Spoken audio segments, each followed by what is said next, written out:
separated your deep ball from everybody else? My deep ball, it has a little secret sauce to it, man. Never get too high, never get too low, but just keep moving. The whole story is Carlos never beat me in any kind of sports in high school. Welcome to the Orange is the New Black podcast. I'm your host, Ace Boogie, joined by my co-host, Zim Huda. Zim, say what's up. What's up? Hello, world. How y'all doing? It is a great day to be great. I know you're probably thinking, like, what the hell is he talking about? We just got our ass whooped last night. But I don't know. I just feel good about the future still. Nothing changed, win or loss. I feel the exact same way. Glad that you guys are joining us tonight. Glad that Ace is ready to go. Let's get this thing popping. What's going on? So, obviously, the Bengals kind of got blown out yesterday to the Steelers. There was a lot of stuff that went on. I guess, then, what were your thoughts just on that game? A lot of thoughts. My initial thought was early in the game, you know, there are so many different mistakes, and I preach to everybody that they're not at the level where they have so much talent that they can make a lot of mistakes, or they have a coaching staff that's on some genius level stuff that can get them out of holes. Like, I watched the full Patriots and Ravens game last night, and Belichick is just the smartest coaching football right now, and in 1 week he will transform his team into a powerhouse running attack, and Cam Newton only throws 15 times. Like, you don't have a coach like that, and I've been preaching that the whole entire season. So can you win with Zach Taylor? That's all. I'm a futurist by nature, so I'm thinking, what is the next move? Because if this guy is now, you know, like we're almost into we don't have that many games left, I guess, in the second part of this season to judge Zach Taylor. And midway through the game, like, I just was thinking about the future. I mean, the holes that they put themselves early in the game, it's just too much. They couldn't get out of that with a really good team. You probably could have got out of that if you did that next week against the Redskins or something like that. The way Alex Smith was throwing it, though, who knows? I don't know. But they put themselves in a big hole.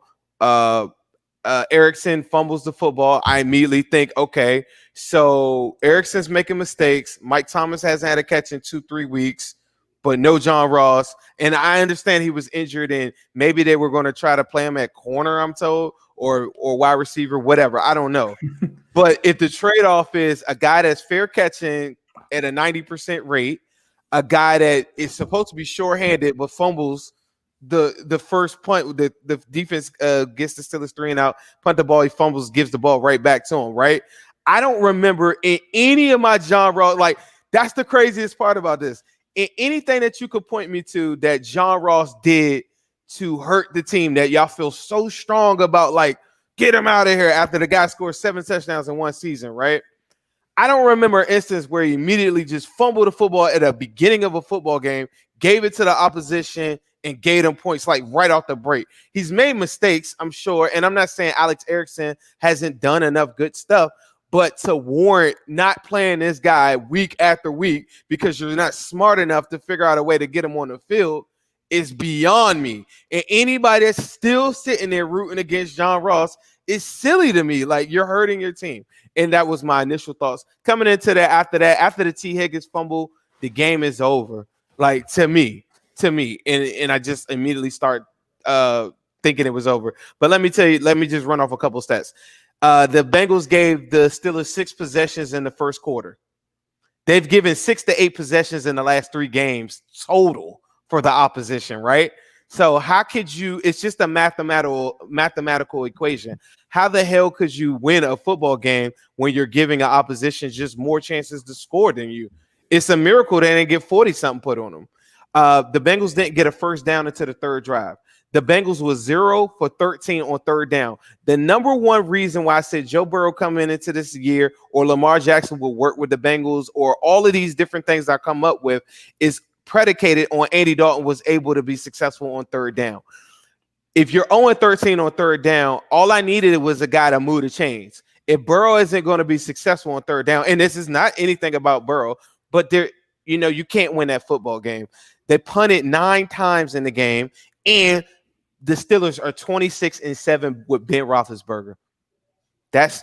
I mean, I could point to certain plays, but that was my overall thought on the game. No, I think you hit the nail on the head when you said that those turnovers early in the game pretty much changed the momentum. When you come into a game and you go into a place like Heinz Field and you're playing a team like the Steelers, they're a team that's hot and cold, right? When they're on, they're really on. When they're off, they're off. And when the Bengals didn't take advantage of that first 3 and out that the defense forced, and Erickson had that fumble, that literally like helped the Steelers in that regard.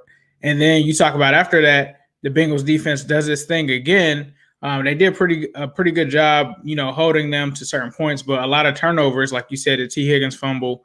Those were just things that you can't have happen in those games because that's a team in Pittsburgh that can take advantage of it. And when they are running cold or when you are starting to slow them down, you can't turn the ball back over and give them a jolt right back into the game. You're talking about a situation where they were at their own 20-yard line. The Bengals stopped them. Erickson fumbles literally right inside the Bengals territory. Like you're just giving up points off rip. The other thing was I don't want to just harbor it on coaching because I think it was a combination of coaching and personnel. With us having such dire needs at the corner position, like Mike Tomlin was just smart and was just like, I'm going to go 5 wide the entire game, and I'm just going to keep picking on your corners that are not good. And that's all they really did. And that's why, like, when we had the Cincy Jungle roundtable, that's why I said I wasn't worried about the pass rush. I was worried about their wide receivers because I knew that Darius Phillips was down. I didn't even know that it was to that extent that Winston Rose wasn't going to play. I just knew, like, no Darius Phillips. COVID. I already knew that meant that we were going to have issues because I already knew that Chase Claypool could do what he did. I talked about Deontay Johnson. I talked about James Washington. So I talked about Ebron. So those were the guys that I was really worried about. But you also had another smart thing, and we always talk about situational football. This is something that the Bengals aren't really good at. Tomlin had the situational awareness to know, and I think if anyone's played football before, it's not even a super genius thing. But have windy conditions like that, generally what happens is the team tries to take the ball immediately and go with the wind, not against the wind. So the Bengals were already in a situation where they had a disadvantage at that standpoint, and just everything just kept spiraling and spiraling.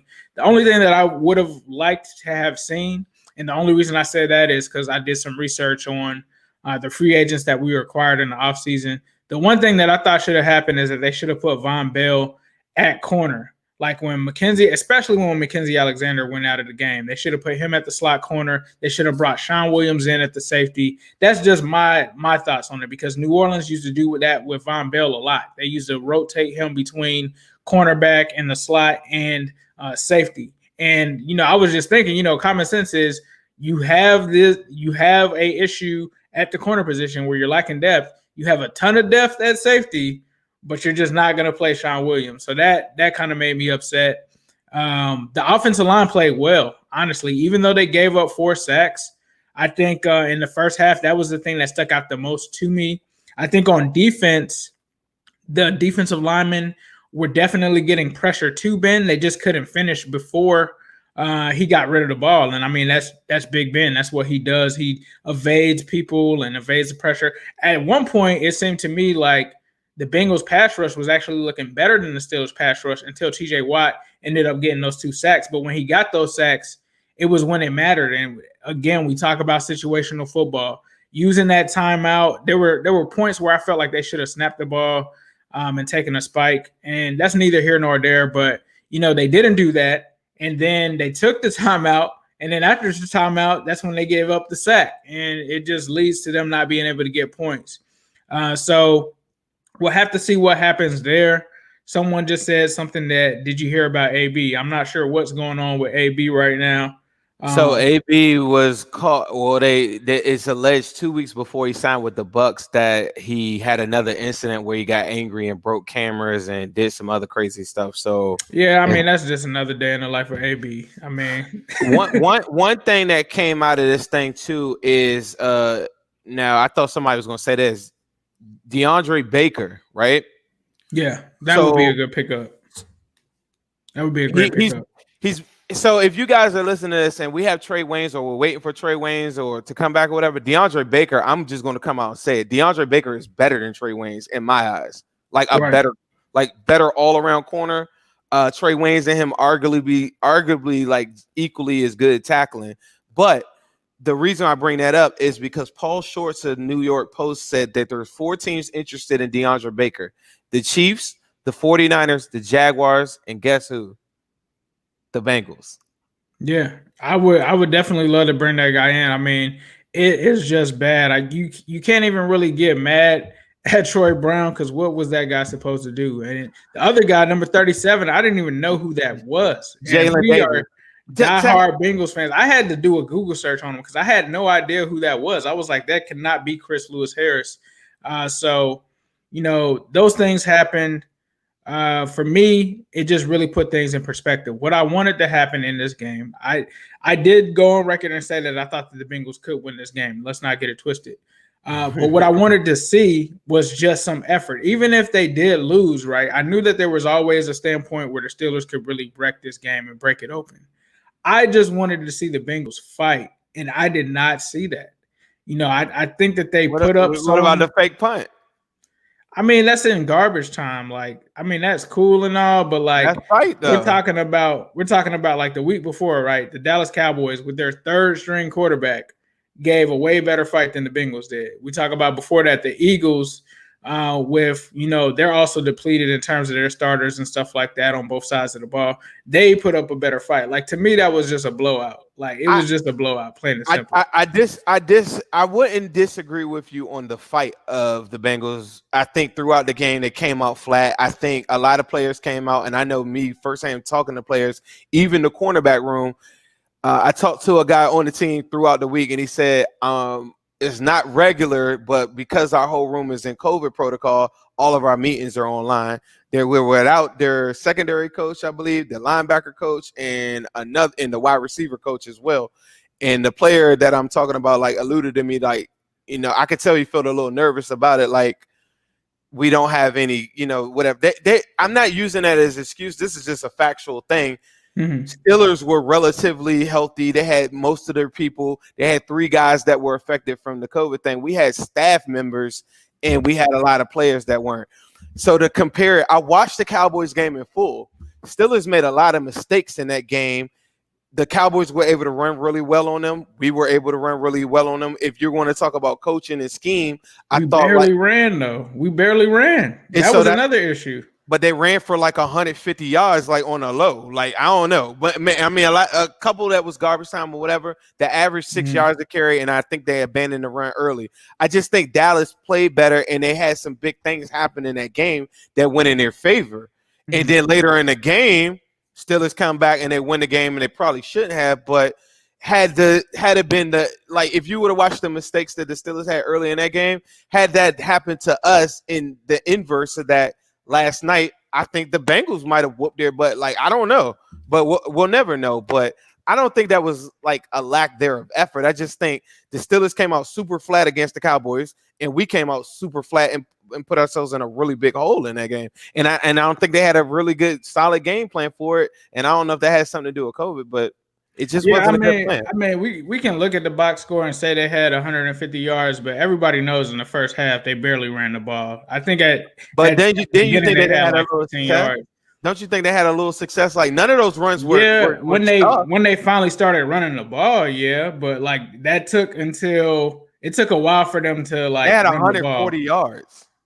They didn't run the ball like that. They didn't run the ball like that. They didn't, but when they did, they had. Yeah, I mean, 22 of it is Travion Williams in garbage time. Like, I was watching that. Like, the Steelers wasn't really guarding him at that point. Like, I think the Samaje Perine run was probably the biggest one, but they just abandoned the run. Like, he wasn't.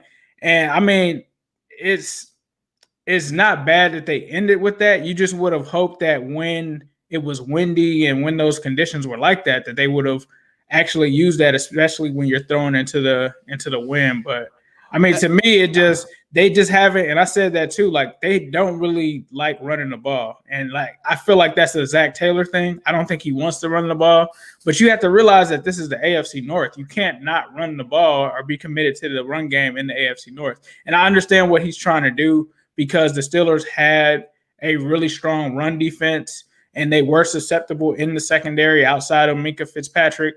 But I just feel like on those first drives, they should have ran the ball a lot more than they really did. Right. Yeah, I agree. They should have ran more. I thought that they in between the tackles, not directly in the middle of the field, I thought they looked okay, but they just, like you're saying, they abandoned the run game. But I think it's partially because the old Mike Tyson thing is like everybody has a plan until you get punched in the mouth. You go down 12-0, and then you have a successful drive.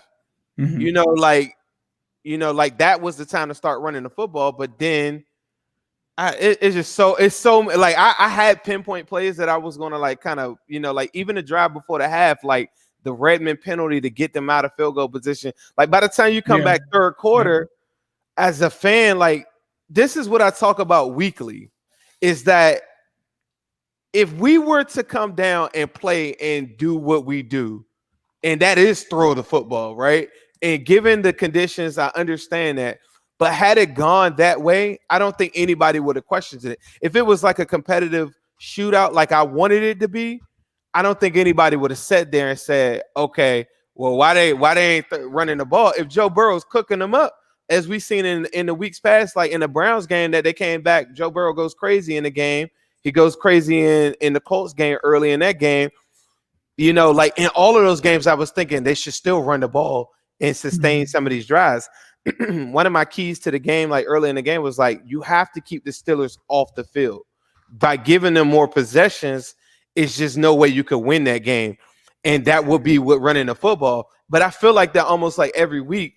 But how we won the game, I think against the Titans and stuff, was like throwing the football a lot more than the average team, and it just didn't work. So now when you lose, everything's under a microscope. There are plays in the Titans game. I didn't want to be a Debbie Downer, but there were a lot of plays in that game that I wanted to point out and say, like whatever, but everybody's feeling really good. So I'm like, why would I come in here just, I don't know. But yeah, I think for me, like it wasn't that I see the Bengals as like a running team per se. It's just given the stipulation, given the win, right? Like against Tennessee, there wasn't like anything hurting the passing game, right? Like trying to throw into the win to me just was not smart. So it's like, unless you want to keep having 3 and outs, at least try to do something on the ground and try to get a first down or something that way.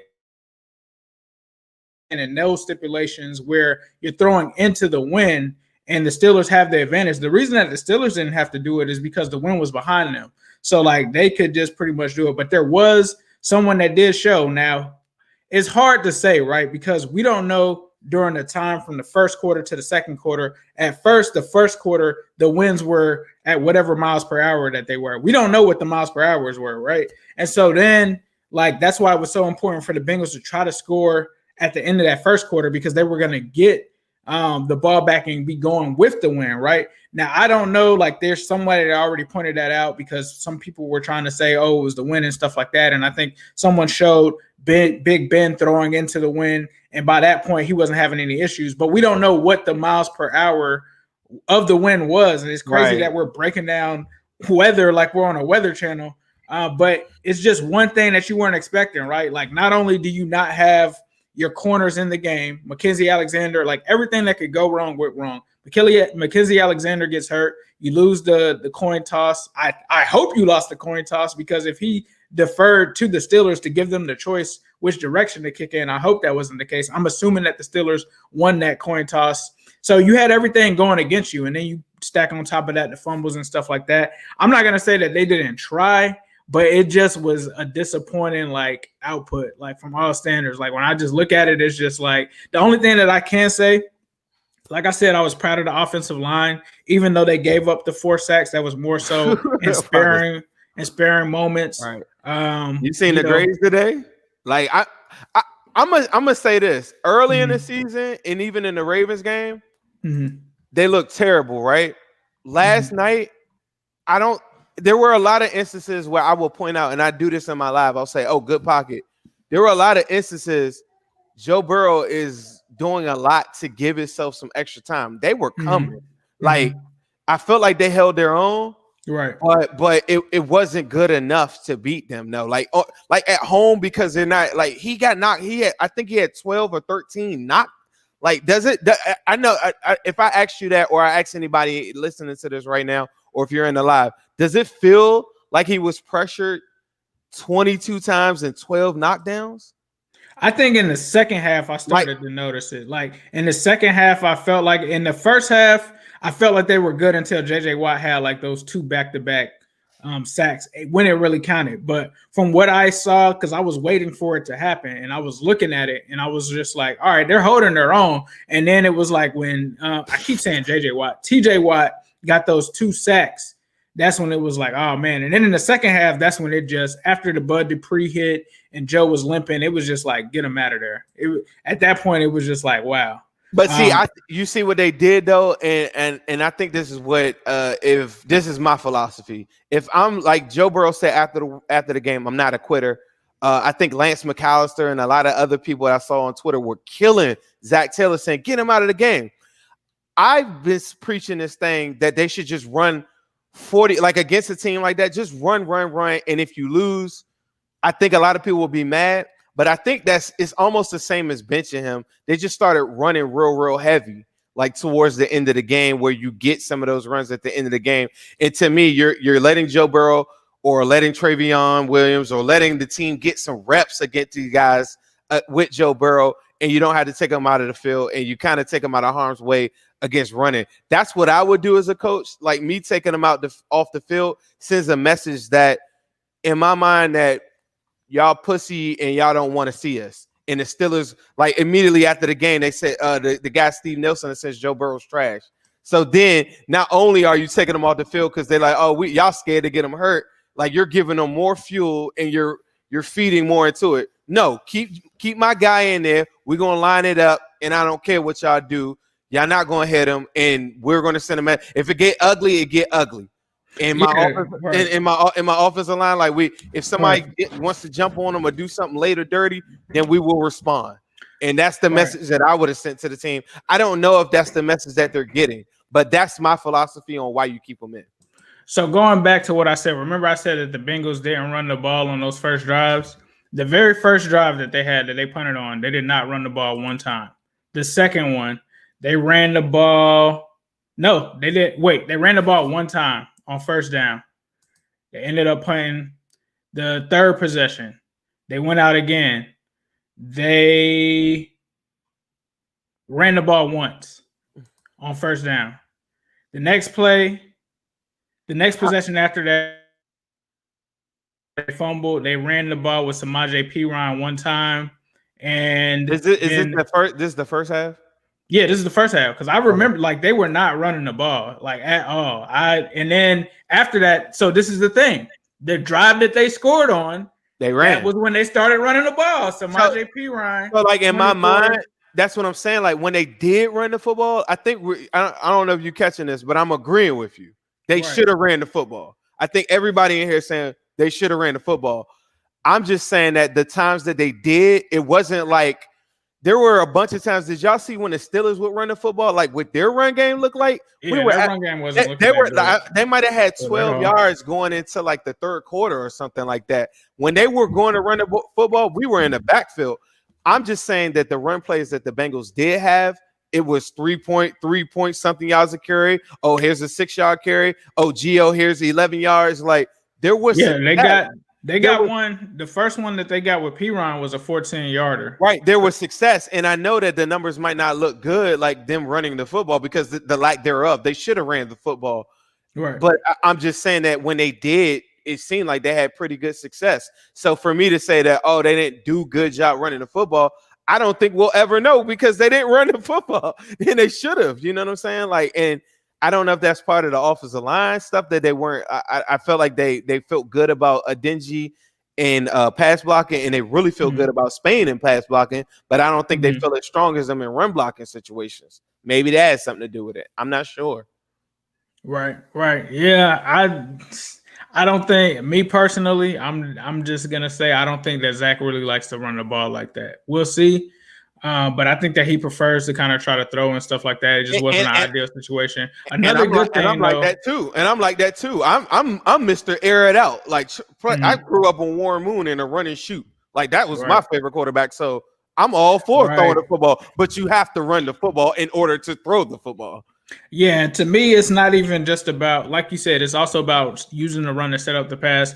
But the most important thing is the time of possession, right? Because when you throw in 3 incomplete passes, then you're giving the ball right back. Like you talked about, we gave the Steelers so many possessions. It's because we didn't try to run the ball and take that time off of the clock. So it just really played into their hands. But I'm not gonna stop talking about the negative stuff. Positive stuff, T. Higgins is a stud. I mean, that's pretty obvious. He did his thing out there. The other negative thing is AJ and Burrow still don't seem like they're on the same page. AJ doesn't seem like I thought we were going that all connection positive. is. Yeah, that's why I wanted to say that because I didn't want people to try to say that I was being biased or anything. Yeah, but back to the positive stuff. T. Higgins, Tyler Boyd had some plays here and there as well. Too. That was the crazy one. And like I said, the offensive line in moments definitely seemed to play pretty solid. The defense played solid at certain moments. But that's pretty much, I mean, obviously Jesse Bates, he did drop the pick 6. One thing that Zim talks about and that I'm going to harp on as well is I saw a lot of people talking about the lack of calls and stuff like that.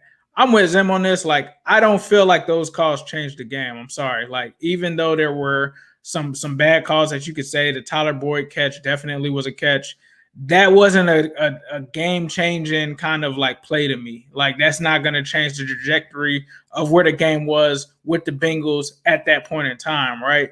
So I don't think that it's something as easy as if the Bengals get these 3 calls, they win the game. I did not feel like that at all. At one point when people were saying that in the live stream, I actually had the penalties like counted up, and it was 5 penalties for the Bengals and 3 penalties for the Steelers. So like at that point, it was pretty even. I mean, if you're playing on the road against someone, you're not going to get all the calls. Typically, the home team gets the calls. Now, that's not to say that the refs aren't bad. That Tyler Boyd catch was a catch.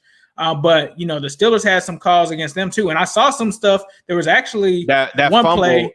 That fumble was big to me, though. That was a big moment. There was one play, though. There was one play, though, where offensive lineman had their dude in a headlock, literally, like, holding them, and they did not call it at all. So there's certain stuff that didn't get called at all. Now, you said the fumble. Which one are you talking about? The Steelers fumble that they went in. They blew it dead way early. Yeah, they blew it dead. That was definitely a fumble. Yeah, I agree with that. That was a game changer right there to me. I felt like that was. When did that happen though? What was the point spread at that point? I think it was 21-7. Yeah, I think somebody correct me if I'm wrong. The Bud Dupree hit on the sideline, like Joe Burrow said after the game, that should be called. You got to call that, but it doesn't change the outcome. I will say this: it could have changed the outcome because for the rest of the game, he was hobbled and he twisted his ankle in the sense of they should have called that, and nothing happened, nothing off of it. I thought that Steelers fumble one. The biggest series to me is the one. I'm telling you, it's hold on. I wrote a note for it. It was. I'm gonna tell you the biggest series, the biggest part of this shit. I just had it pulled up. All right, turning point. We were down 19-7. Bengals inside the Pittsburgh territory. It's 2nd and 2,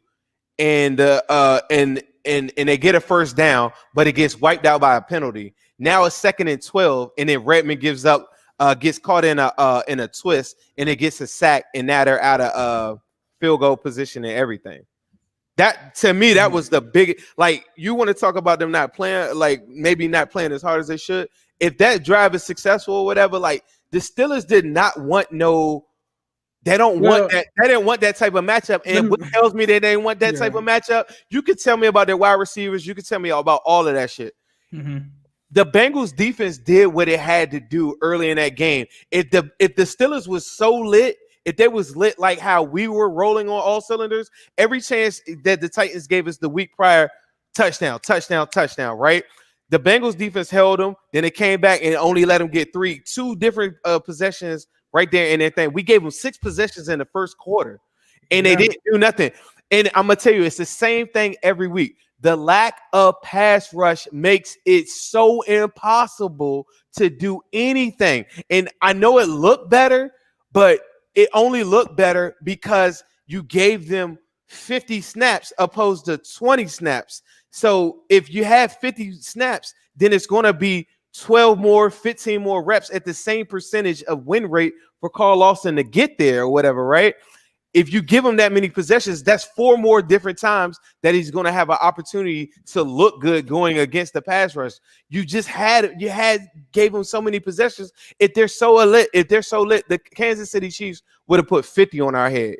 Like they're not that great like that. The issue was the and they had offense. 4 drops, in that first half. The issue was the offense for sure. The issue was the offense. Yeah, they put up, but I don't. Defense did their thing. They gave up 12 points in the first quarter, but they probably should have put up like 21. So they stopped them with holding them to 3 and stuff like that. And part of that too, like we said, was from the fumble. How many sacks did the Bengals have?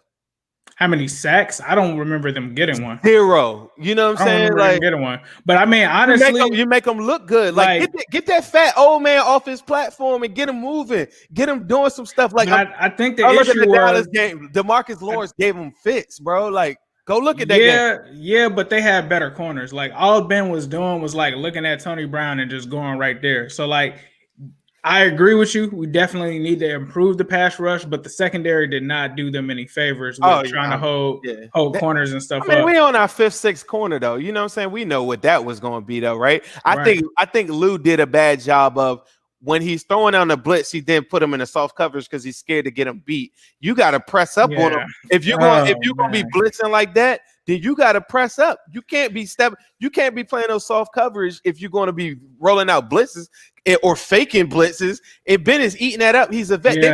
They made it so easy for Ben, Baker, and Phillip Rivers. Them 3 right there, they made it look so much better than what they are. And the reason I know that they aren't what I think they are, whatever, just go watch Ben against the Cowboys. Like they made it very uncomfortable from him in a pass rush situation. De Castro is not what he used to be.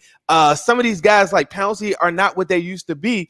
And Lawson was eating, but he's only one guy. You need 3 good pass rushers in the NFL to make quarterbacks uncomfortable. We seen that all day yesterday. I know y'all saw some of the 1 o'clock games or whatever.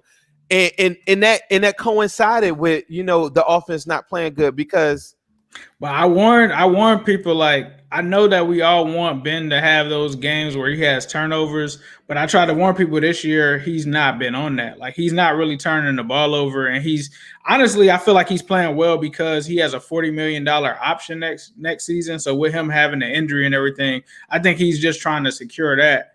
But that was one thing that worried me coming into this game was that. But like you said, the Bengals pass rush was definitely an issue. The offense just doing anything really was an issue as well. And like I said, I think I kind of worded that wrong. I'm not going to say that they didn't show effort, but they were not ready. They were totally unprepared. Like the way that they came out and played was just completely inspiring at all. And it was just like, you wouldn't have thought that we had 2 weeks to prepare for this game. You would have thought that they prepared for it the day before or something like that. And it's just a shame how that played out. And I ultimately feel like it wasn't just on coaching. Obviously, coaching played a part with Lou Anarumu's scheme at certain points in that game with the offense not getting it going. But it also was the players, right? You didn't have that third edge rusher that you need, which you kind of traded in Carlos Dunlap. So hopefully now that we have Tack, he'll be in there. He's been doing well. He's been doing well. Well, you know who else has been doing well? Who else has been doing well? Dre Kirkpatrick. So from that standpoint, he had a big interception yesterday. From that standpoint, to me, what I really just walked away with is we're not close. Like, to me, I wanted this to be a benchmark to be like, all right, the Steelers are the number 1 team in the division. When you set the bar for this division, unfortunately, it starts with the Steelers and Ravens. However, which way you want to put that, it starts with those two, right?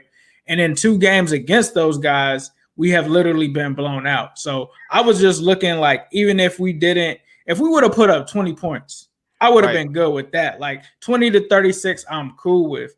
36 to 10 was just, I don't know. It just, and maybe it was just the weather. We'll have to see.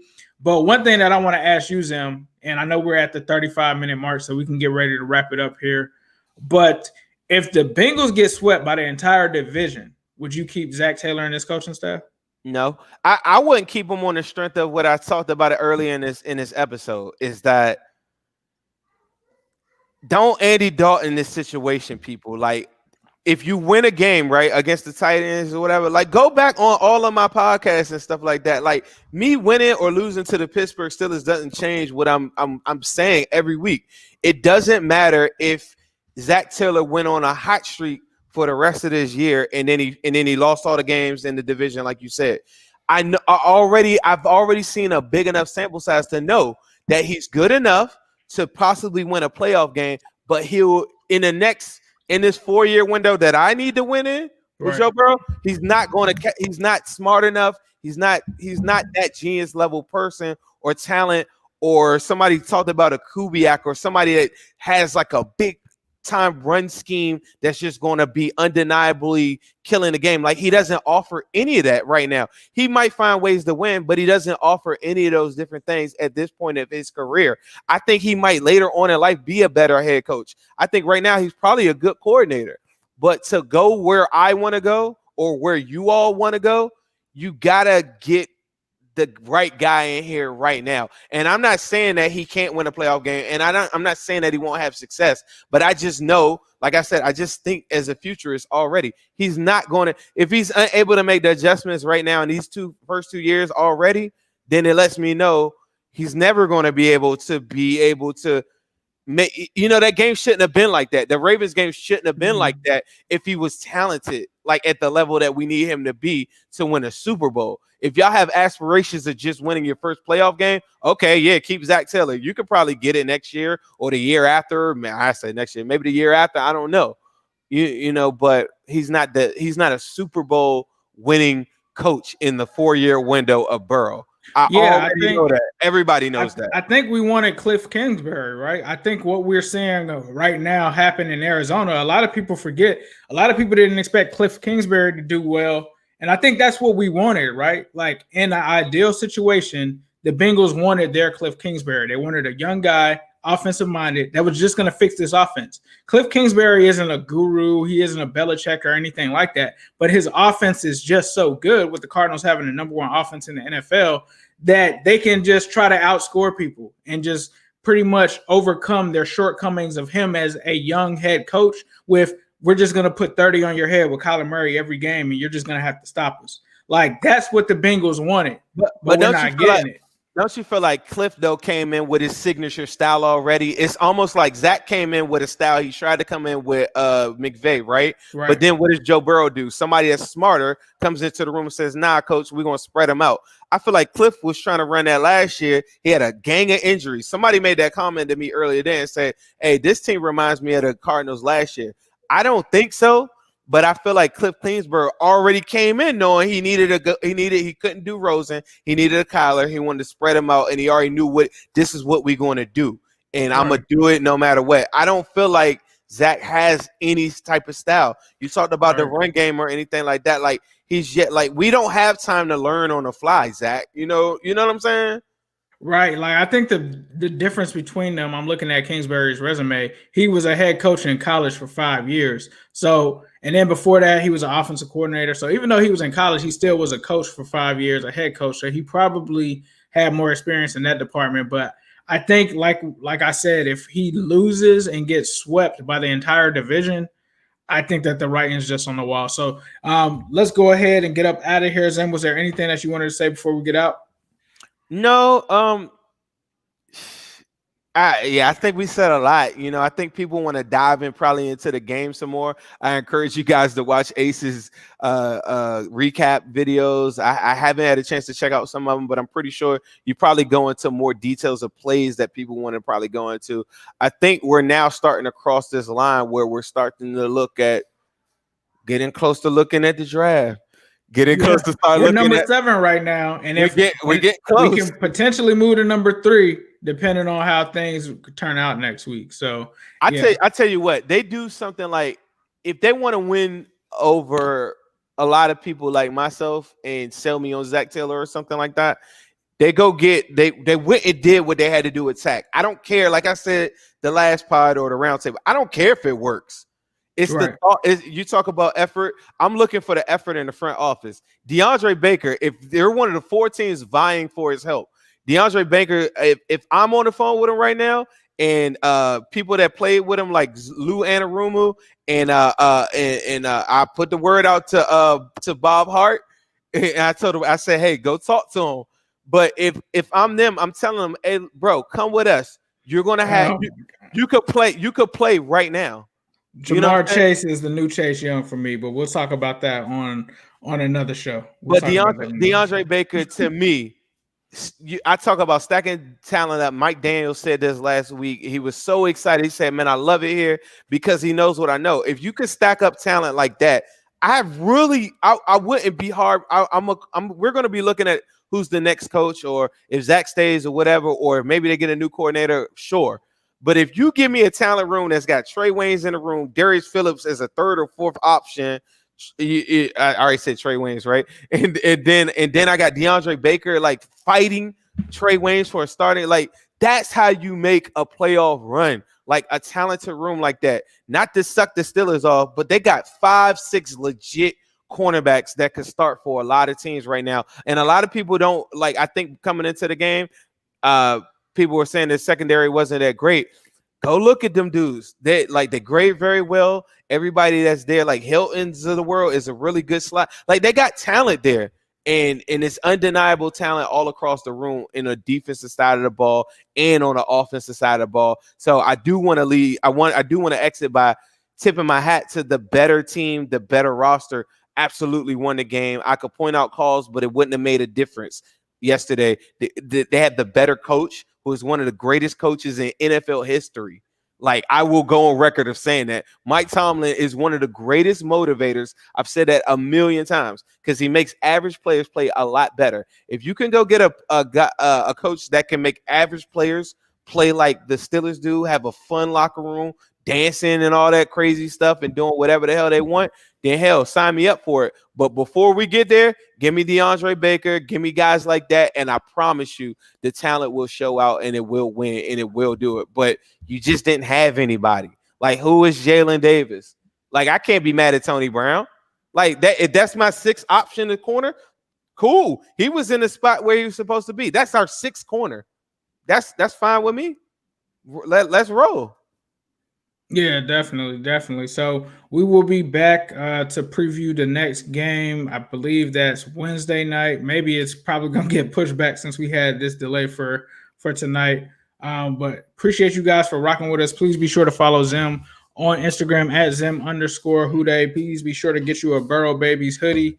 It's at ZimHouday.com. So please be sure to check that out. You can find me at New Stripe City on YouTube. I also have the New Stripe City mugs. So I should have some links in the description. Make sure you check those out. I need one. But yeah, I got you. But we're gonna go ahead and get up out of here. Thank you for listening to the Orange is the New Black podcast. Houday. Appreciate you, Sewell. Hello, world. What separated your deep ball from everybody else? My deep ball, it has a little secret sauce to it, man. Never get too high, never get too low, but just keep moving. The whole story is Carlos never beat me in any kind of sports.